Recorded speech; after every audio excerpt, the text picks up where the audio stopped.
So let's begin with mohair. Mohair is a really wonderful yarn for all kinds of needle crafts. If you take a look at the yarns in front of me here, I've kind of picked a few that show you the full array of forms that mohair can take in yarn. And starting all the way on my right, we've got a really polished, beautiful baby kid mohair lace weight. And mohair is literally the hair of the angora goat.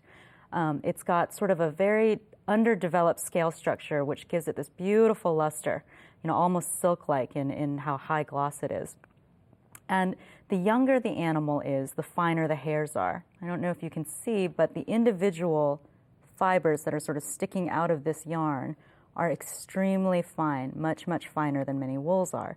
So mohair has this really wonderful handle to it. It's got a really that beautiful luster that we talked about, this wonderful kind of drape once it's knitted up. It's very warm.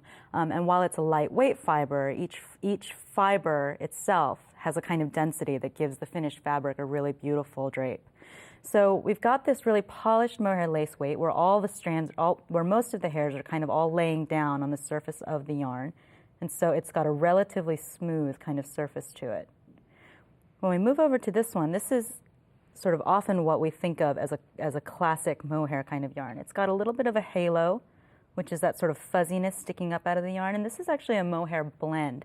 Because mohair is so kind of intense on its own, it's often blended to make stronger and more versatile yarns. So this is a mohair yarn, that's the fluff, that's spun with a silk core, which really makes it very strong but lightweight at the same time. And if you take a look at the sweater to my left, this is what this yarn looks like knitted up. You can see that it's a fairly open gauge for this weight of sort of the core of the yarn. So there is some space between the stitches, but that mohair halo really takes it up, fills in those spaces, and you end up with this really diaphanous, beautiful fabric.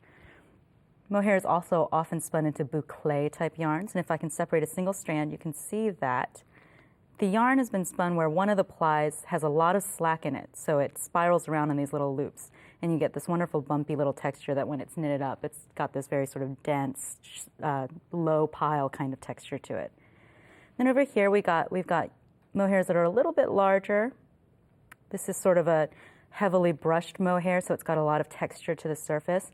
And the sweater to my right here uses this kind of yarn in a slightly chunkier weight, obviously. And then over here, we've got mohair at a really chunky weight. And this has been blended with a little bit of synthetic fiber for strength and for lightness and versatility. And this one has been beautifully hand-painted. So you can go a lot of different places with this one fiber. So when we talk about actually knitting with mohair, come on in with me. And I've been knitting this pink mohair into a little swatch here. And it can be notoriously difficult to knit mohair evenly. Oftentimes because of that halo on the yarn, it can kind of snag your needles and just want to fight with you a little bit. So when you're knitting with mohair, I like to use needles with a fairly blunt tip, blunter than I might use for some other yarns or for other fibers. And the reason for that is because when I go into a stitch, I want to make sure that I just kind of get into the center of the stitch, which is this portion that I'm stretching out right here, as opposed to split, any of these kind of cloudy, fuzzy sections. And that's where, when you split the yarn like that, that's when your unevenness really comes in. So as you're knitting, kind of try to be mindful of really inserting the needle fully into each stitch, wrapping the yarn fully, again, being careful not to split it or wrap just a little flyaway portion of it, and pull it through completely. And kind of snug the stitch up on your needle, not too tight, of course, but kind of snug it up to make sure that the yarn is moving freely within that stitch, within that loop. And you can get up a little bit of a rhythm working this way. Now, the problem with mohair is that fixing mistakes in it can be notoriously difficult. Because it doesn't really want to felt, but it does want to stick to itself.